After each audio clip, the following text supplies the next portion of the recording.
सिद्धिलक्ष्मी नमोस्तुते। सिद्धिलक्ष्मी नमोस्तुते।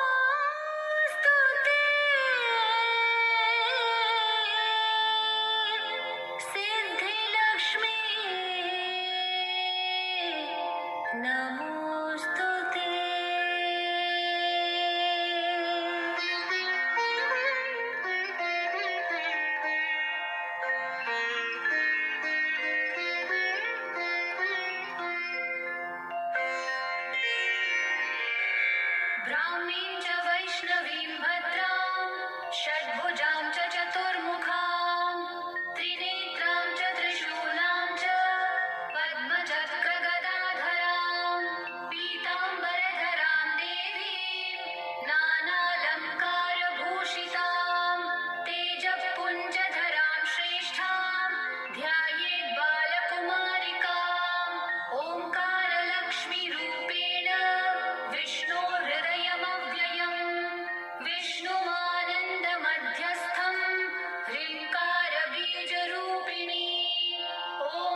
शाम्भवी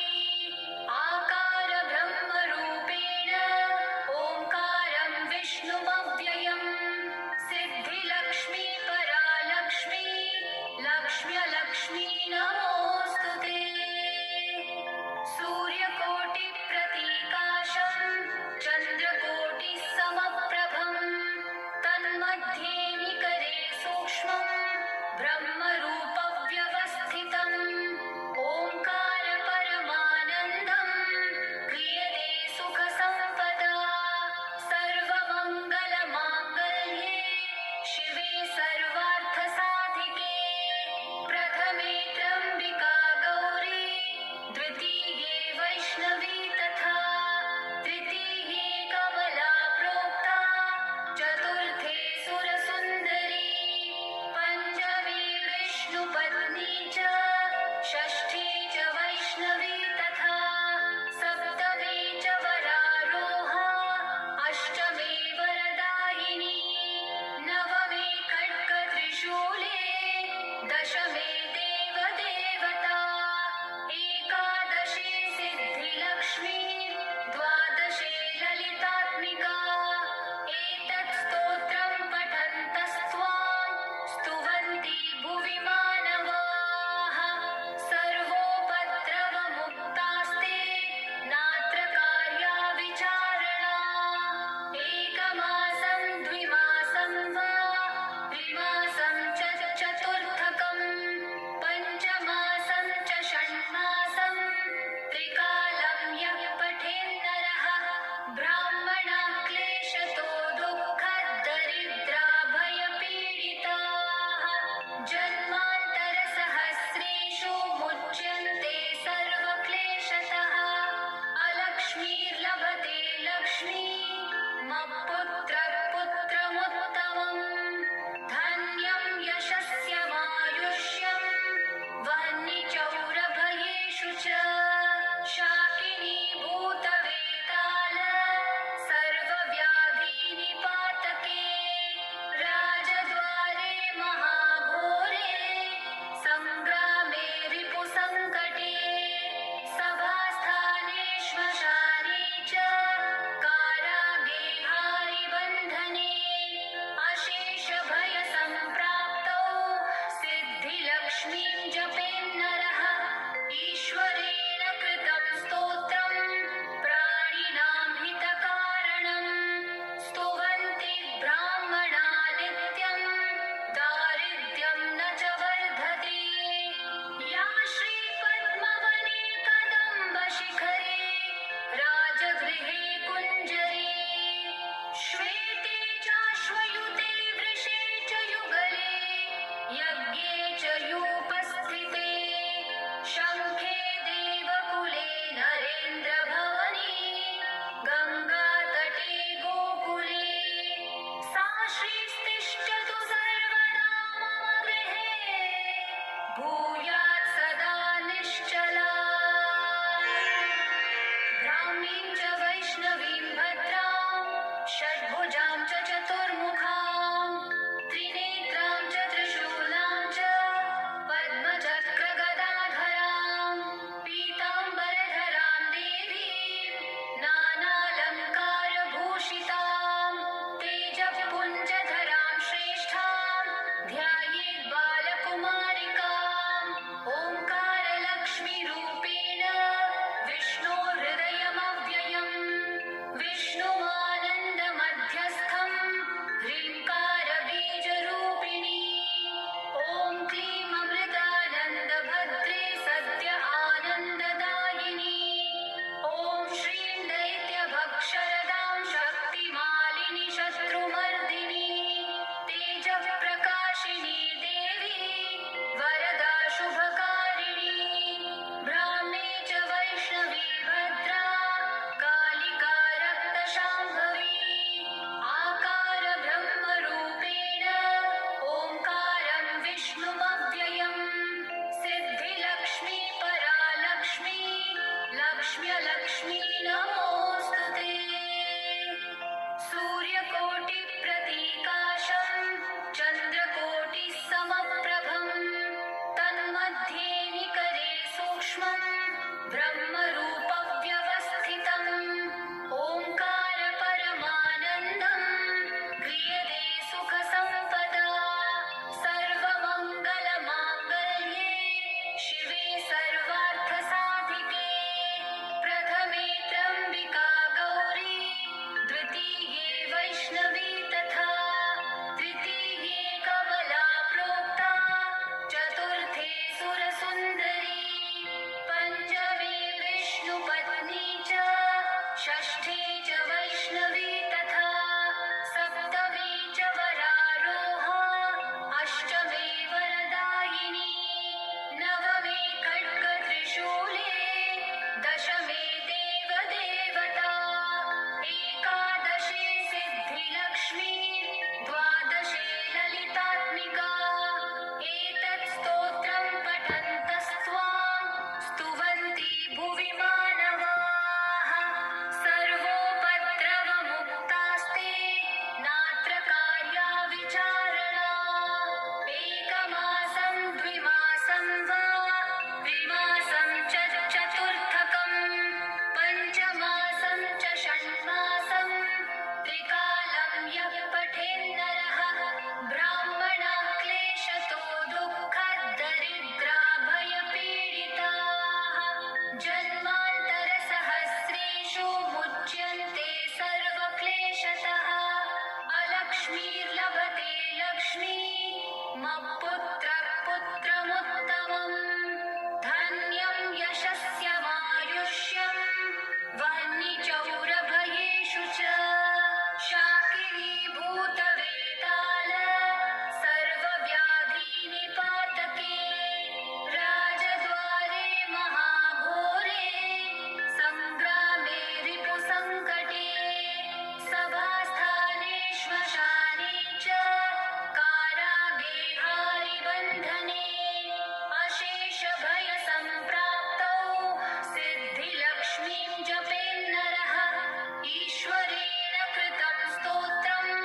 प्राणिनां हितकारणम् स्तुवन्ति ब्राह्मणा नित्यं दारिद्र्यं न च वर्धते या श्रीपद्मवने कदम्बशिखरे राजगृहे कुञ्जरे श्वेते चाश्वयुते वृषे च युगले यज्ञे च यूपस्थिते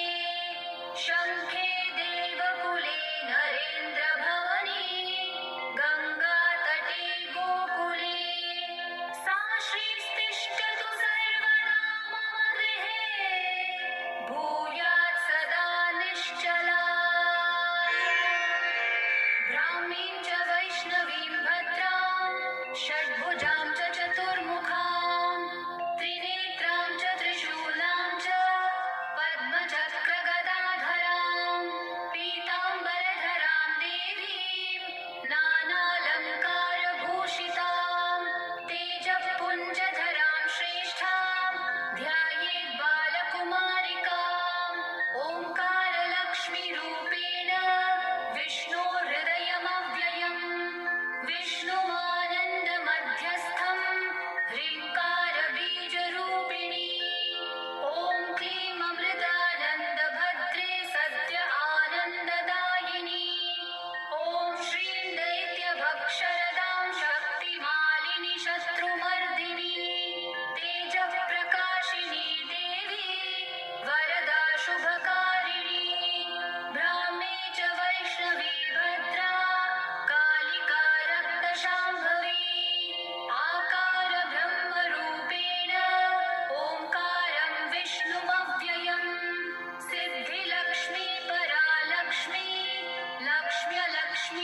ब्राह्मीं च वैष्णवीं भद्रां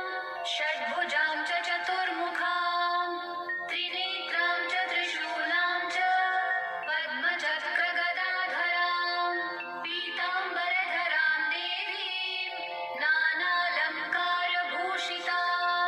तेजःपुञ्जधरां श्रेष्ठां ध्यायेत् बालकुमारिकाम् ओङ्कारलक्ष्मीरूपेण विष्णोर्हृदयमव्ययम् विष्णुमानन्दमध्यस्थं ह्रीङ्कारबीजरूपिणी ॐ क्लीं अमृतानन्दभद्रे सद्य आनन्ददायिनी ॐ श्रीं दैत्यभक्षरदां शक्तिमालिनि शत्रुमर्दिनी तेजःप्रकाशिनी देवी वरदा शुभकारिणी ब्राह्मे च वैष्णवी भद्रा कालिका रक्तशाम्भवी आकार ब्रह्मरूपेण ओङ्कारं विष्णुमव्ययम् सिद्धिलक्ष्मी परालक्ष्मी लक्ष्म्यलक्ष्मी नमोऽस्तु ते सूर्यकोटिप्रतीकाशं चन्द्रकोटिसमप्रभं तन्मध्ये निकरे सूक्ष्मं ब्रह्मरूपव्यवस्थितम् ओङ्कार परमानन्दं क्रियते सुखसम्पदा सर्वमङ्गलमाङ्गल्ये शिवे सर्वार्थसाधिके प्रथमे त्र्यम्बिका गौरी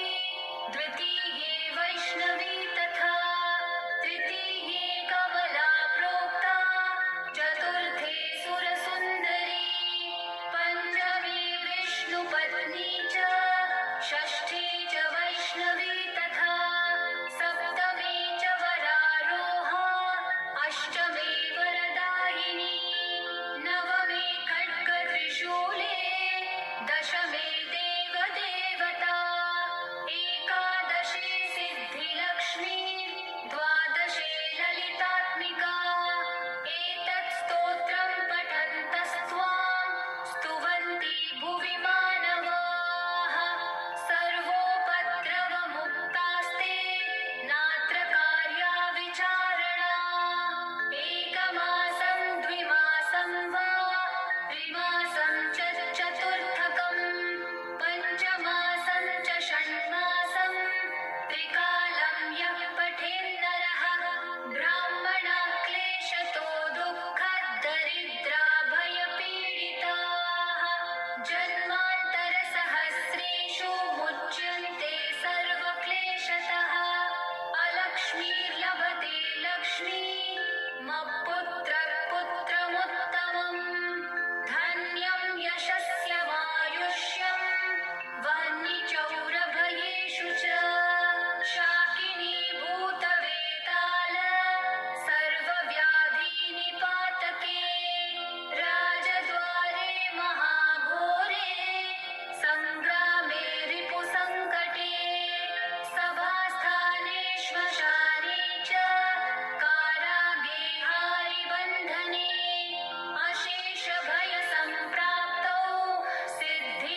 शुभकारिणी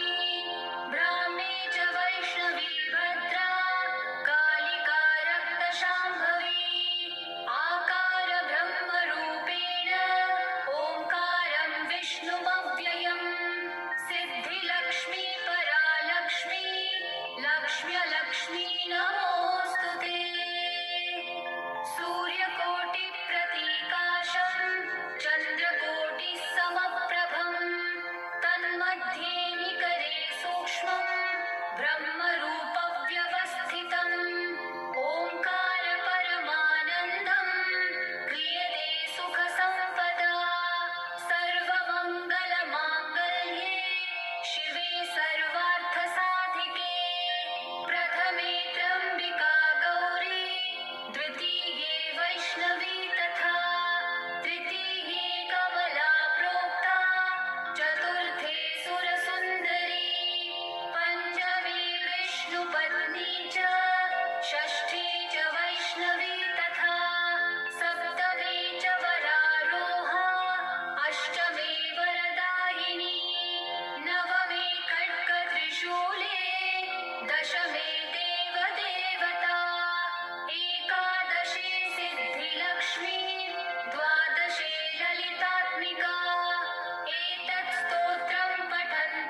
लक्ष्मीर्लभते लक्ष्मी मत्पुत्रः पुत्रमुत्तमम् धन्यं यशस्यमायुष्यं वह्निचौरभयेषु च शाकिनी भूतवेताल सर्वव्याधिनिपातके राजद्वारे महाघोरे सङ्ग्रामे रिपुसङ्कटे सभास्थाने श्मशाने च कारागे हारिबन्धने अशेषभयसम्प्राप्तौ सिद्धिलक्ष्मीं जपेन्नरः ईश्वरेण कृतं स्तोत्रं प्राणिनां हितकारणं स्तुवन्ति ब्राह्मणा नित्यं दारिद्र्यं न च वर्धते या श्रीपद्मवने कदम्बशिखरे राजगृहे कुञ्जरे श्वेते चाश्वयुते वृषे च युगले यज्ञे च यूपस्थिते शङ्खे देवकुले नरेन्द्रभवने गङ्गातटे गोकुले सा श्रीस्तिष्ठतु सर्वदा मम गृहे भूयात् सदा निश्चला ब्राह्मीं च वैष्णवीं भद्रां षड्भुजां च चतुर्मुखां त्रिनेत्रां च त्रिशूलां च पद्मचक्रगदाधरां पीताम्बरधरां देवीं नानालङ्कारभूषितां तेजःपुञ्जधरां श्रेष्ठां ध्यायेत् बालकुमारिकाम् ओङ्कारलक्ष्मीरूपेण विष्णोर्हृदयमव्ययम् विष्णुमानन्दमध्यस्थं ह्रीङ्कारबीजरूपिणी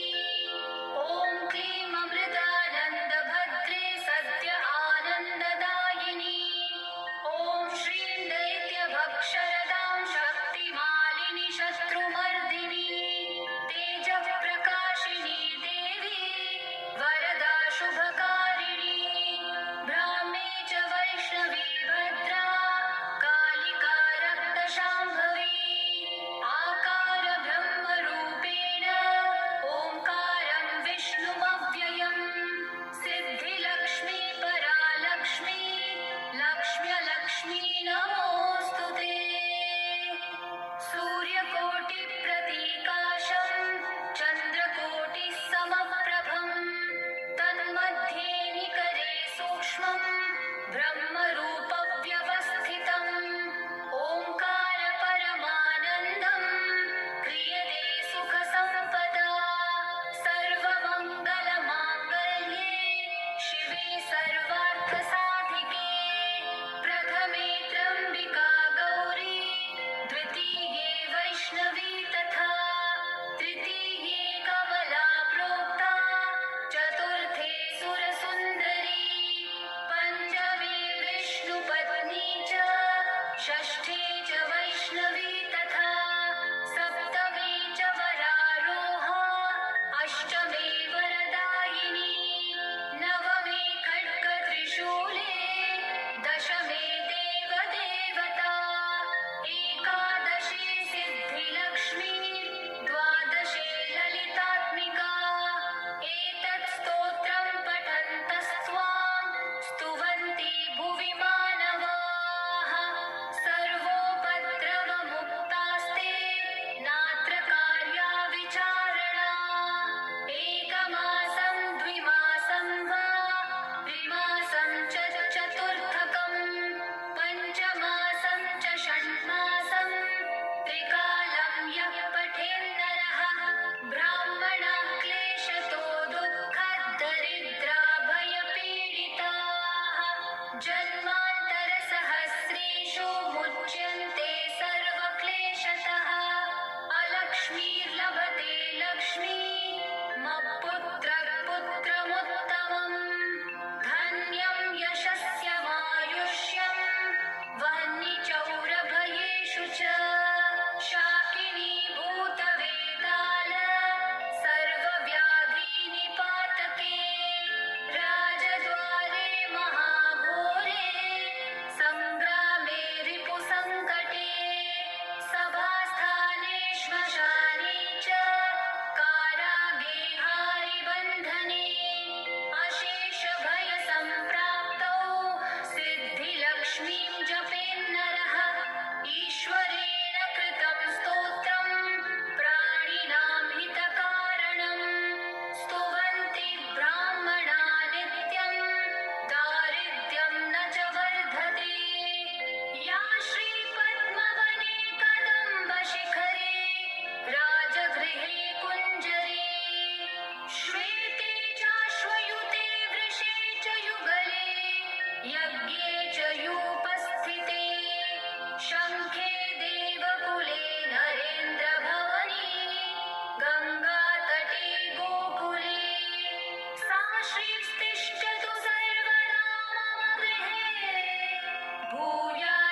ब्राह्मीं च वैष्णवीं भद्रां षड्भुजां च चतुर्मुखां त्रिनेत्रां च त्रिशूलां च पद्मचक्रगदाधरां पीताम्बरधरां देवीं नानालङ्कारभूषितां तेजःपुञ्जधरां श्रेष्ठां ध्यायेत् बालकुमारिकाम् ओङ्कारलक्ष्मीरूपेण विष्णोर्हृदयमव्ययम्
लक्ष्मी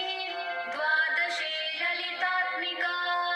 एतत् स्तोत्रं पठन्तस्त्वां स्तुवन्ति भुवि मानवाः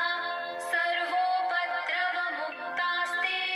नात्र कार्या विचारणा एकमासं द्विमासं वा त्रिमासं च चतुर्थकं पञ्चमासं च षण्मासं त्रिकालं यः पठेन्नरः ब्राह्मणाः क्लेशतो दुःखदरिद्रा भयपीडिताः जन्मान्तरसहस्रेषु मुच्यन्ते सर्वक्लेशतः अलक्ष्मीर्लभते लक्ष्मी मत्पुत्रः पुत्रमुत्तमम् धन्यं यशस्यमायुष्यं वह्निचौरभयेषु च शाकिनी भूतवेताल सर्वव्याधिनिपातके राजद्वारे महाघोरे सङ्ग्रामे रिपुसङ्कटे सभास्थाने श्मशाने च कारागे हारिबन्धने अशेषभयसम्प्राप्तौ सिद्धिलक्ष्मीं जपेन्नरः ईश्वरेण कृतं स्तोत्रं प्राणिनां हितकारणं स्तुवन्ति ब्राह्मणा नित्यं दारिद्र्यं न च वर्धते या श्रीपद्मवने कदम्बशिखरे राजगृहे कुञ्जरे श्वेते चाश्वयुते वृषे च युगले यज्ञे च यूपस्थिते शङ्खे देवकुले नरेन्द्रभवने गङ्गातटे गोकुले सा श्रीस्तिष्ठतु सर्वदा मम गृहे भूयात् सदा निश्चला ब्राह्मीं च वैष्णवीं भद्रां षड्भुजां च चतुर्मुखां त्रिनेत्रां च त्रिशूलां च पद्मचक्रगदाधरां पीताम्बरधरां देवीं नानालङ्कारभूषितां तेजःपुञ्जधरां श्रेष्ठां ध्यायेत् बालकुमारिकाम् ओङ्कारलक्ष्मीरूपेण विष्णोर्हृदयमव्ययम् विष्णुमानन्दमध्यस्थं ह्रीङ्कारबीजरूपिणी ॐ क्लीं अमृतानन्दभद्रे सद्य आनन्ददायिनी ॐ श्रीं दैत्यभक्षरदां शक्तिमालिनि शत्रुमर्दिनी तेजःप्रकाशिनी देवी वरदा शुभकारिणी ब्राह्मे च वैष्णवी भद्रा कालिका रक्तशाम्भवी आकार ब्रह्मरूपेण ओङ्कारं विष्णुमव्ययम् सिद्धिलक्ष्मी परालक्ष्मी लक्ष्म्यलक्ष्मी नमोऽस्तु ते सूर्यकोटिप्रतीकाशं चन्द्रकोटिसमप्रभं तन्मध्ये निकरे सूक्ष्मं ब्रह्मरूपव्यवस्थितम् ओङ्कारपरमानन्दं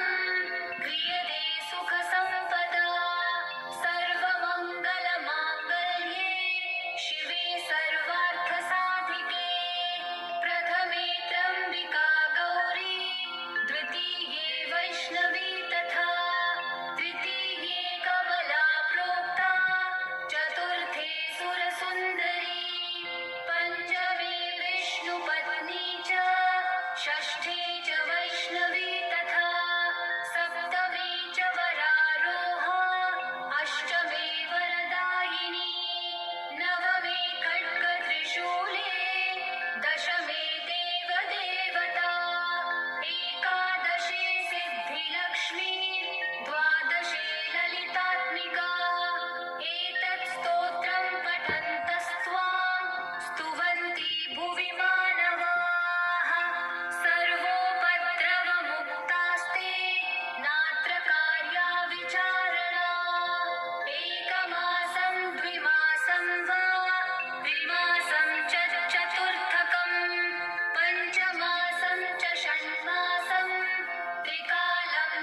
च यूपस्थिते